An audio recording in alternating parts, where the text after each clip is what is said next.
After ng aking exam, samahan nyo ako para mag-tour dito sa Baguio City, especially dito sa Mansion House.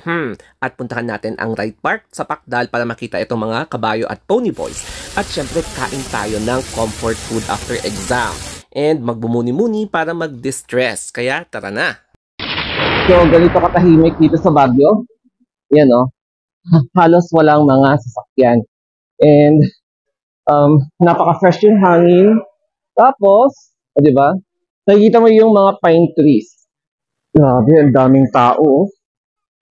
See? Ito na yung Mansion House. Fairness parang naka-noise reduction itong mic na gamit ko. So, as you can see, ito yung summer palace ng presidente natin. So, ito yung The Mansion House here in Baguio City, bahay-bakasyonan ng presidente during summer. Ayan.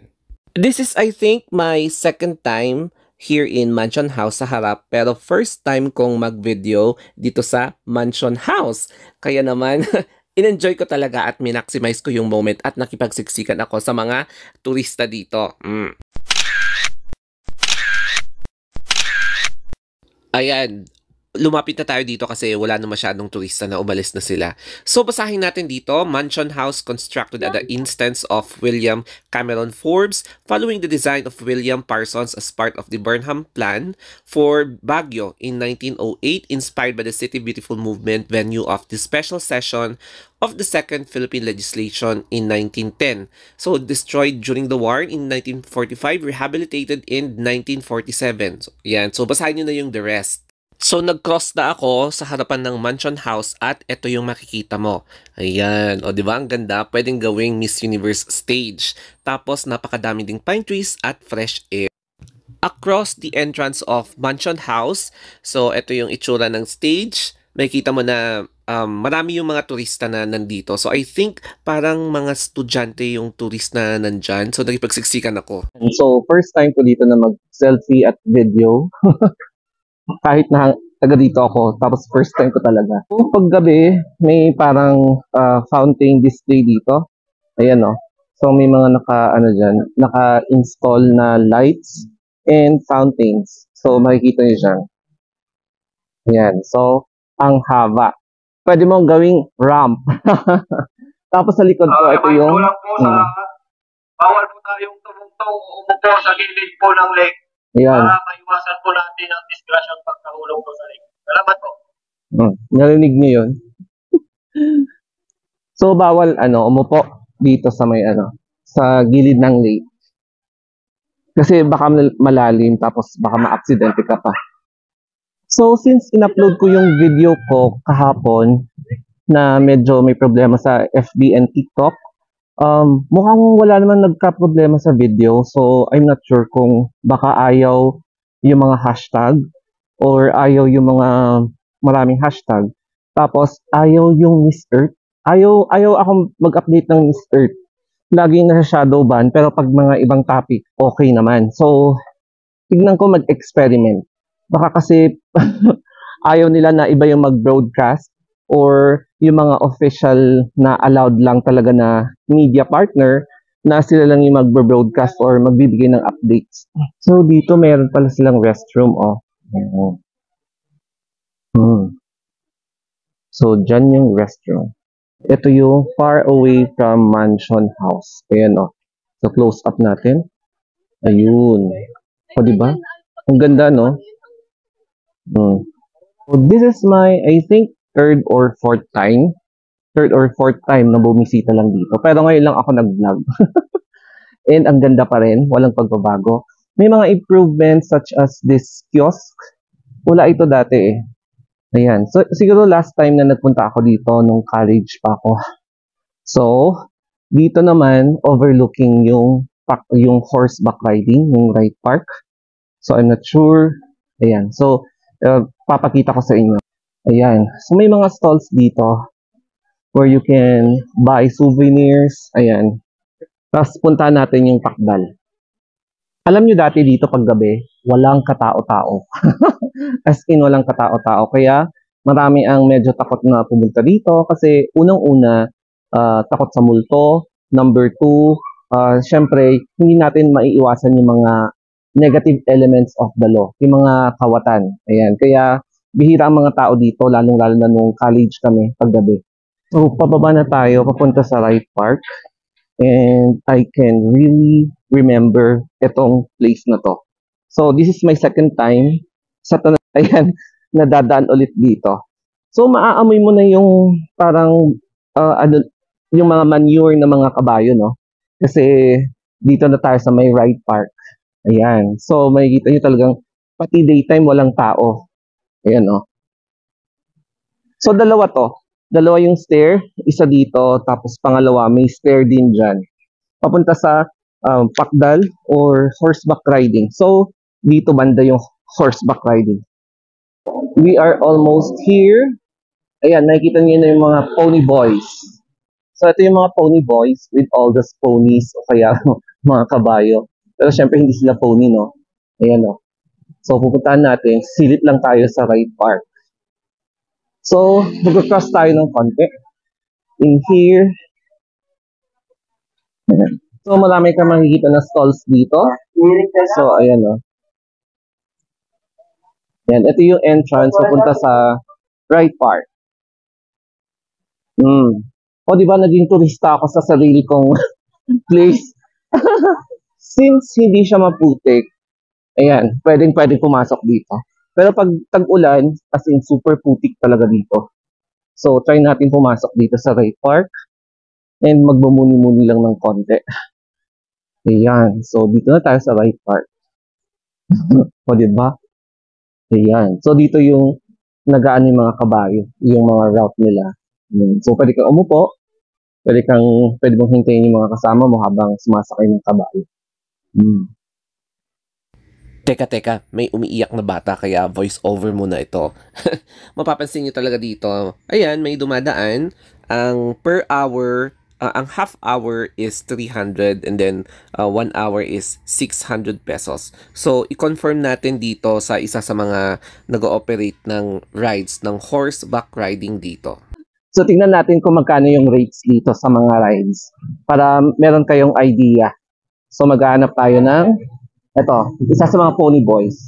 Ay, damagak man rate UT per hour. There's a 300 to 30 minutes. So. Okay, 600 to 1 hour.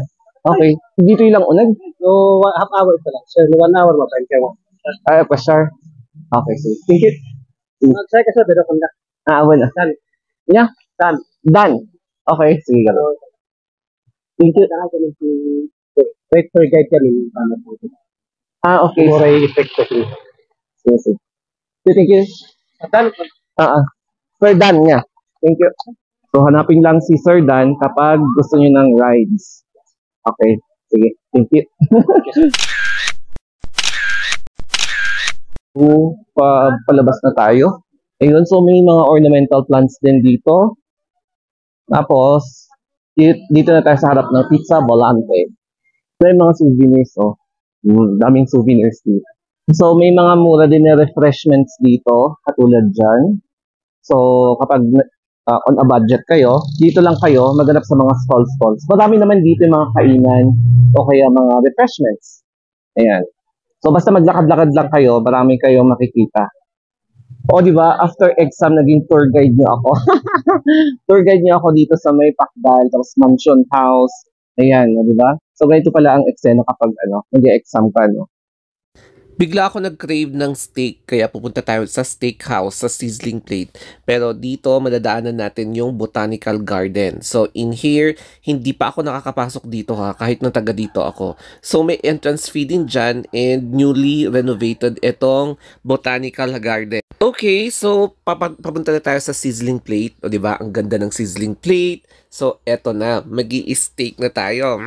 So excited na akong i-treat yung sarili ko tsaka yung pamangkin ko after a very long day na nag-review ako at nag-exam. So, eto nga pala yung mga complimentary na soup, tsaka water. So, ayan, titikim-tikim muna tayo bago itong main menu. So, ang tip ko lang para hindi kayo maparsyakan or matalsikan is wag nyo agad na ilagay yung gravy. Ayan, no? Dilagyan niya kasi kaya pumaparsyak siya. Ayan. So, it's about time na kainin natin itong steak. So, ang in-order ko is yung rib eye kasi walang bones. Ayoko kasi nang may bones eh. Ayan. Ngayon naman, pupunta tayo sa SM. Walang kamatayang SM kasi marami akong kukunin doon such as prescription, ayan, papagupit, tapos lahat na ng mga gamit na kailangan ko. So dito, mafe-feel mo talaga yung Christmas, no? Ang ganda kasi ng mga decorations dito. Tsaka yung ambience. Ang daming makikitang parang wow na landscape dito. Ayan, no? Katulad niyan.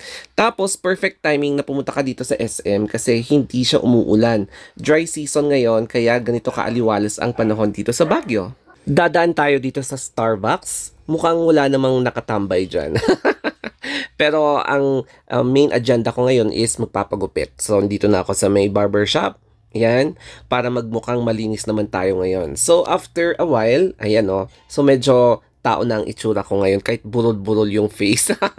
So, anyway, mapapansin mo na traffic ngayon dito, no? Kasi ang daming tao. Tapos, napadaan na ako dito sa Watsons at bilhin yung kailangan kong bilhin. Ayan. Tapos, may madadaanan ka dito na, ayan, mga Christmas decors ng SM with that very tall na Christmas tree. Ayan. Tapos, may pa-snow effect pa siya, no? Ayan. Kaya magpipicture muna tayo. Ang last stop naman natin dito ay etong Jayco kasi gustong-gusto ko yung donuts nila. Hindi masyadong sugary, hindi masyadong matamis. Ayan. Tama lang yung timpla. Ay, sa wakas, natapos na din. At least nabawasan na yung stress level ko kasi natapos ko na yung exam. So, it's about time para umuwi na. Kapansin-pansin na may mga parts dito na ma-traffic, meron yung iba, hindi ma-traffic. Kaya lang, ayoko nang lumabas kapag Christmas at New Year kasi sobrang daming tao. And dito sa Stubosa, walang masyadong turista, no? Pero dadagsain yan. Siguro simulang next week. Kaya, welcome visitors. Ay, nakarating na ako dito sa bahay sa wakas. So, ito yung view dito sa bahay kapag gabi. Yan. So, mukhang may party sa baba. Kasi, syempre, Christmas, no? Ayan. At syempre, nag-unwind tayo ng konti dito sa Asiatica para i-release naman natin yung stress natin at mabawasan yung problema. Naligo ulit ako kasi ang daming buhok. Kasi kakapagupit ko lang kaya kailangan talaga linisin yung hair. Ayan. So, I am fresh and medyo busog. So, kumain ako kanina. Ayan, katapos ko din mag-dinner. Kaya, eto na. Ready na ako sa kama. Kapag makakalusot itong video sa TikTok tsaka Facebook, isa lang ang ibig sabihin nun. Baka, ang isa dito is yung hashtag na babawas-bawasan ko na. And then, ang pangalawa, siguro baka may nag-report sa Facebook ko, no? Nabasa ko sa mga comment section na mukha nga baka may mga inggitera, no? Hindi mo alam kasi sabay-sabay talaga yung SOCMEDs ko na apektado eh. So, ayun, tignan natin. Tapos, susubukan ko ulit mag-vlog ng pageant. Kapag ayaw talaga, mukhang sa YouTube talaga ako mag-upload ng mga pageant-related topics. Ay, sana nag-enjoy kayo sa ating tour. Diba, dito sa Baguio City, dun sa Mansion House, sa may Pakdal, sa Wright Park, tapos yung lake sa harap ng Mansion House, and then sa Wright Park, and then sa Botanical Garden, and then sa SM na rin. So, sana nag-enjoy kayo dito sa video, and more vlogs like this to come, kung gusto nyo pa. Ayan, comment down below kung saan pa nyo gustong mag-vlog ako dito sa Baguio. Okay, so, thank you very much, and have a wonderful day.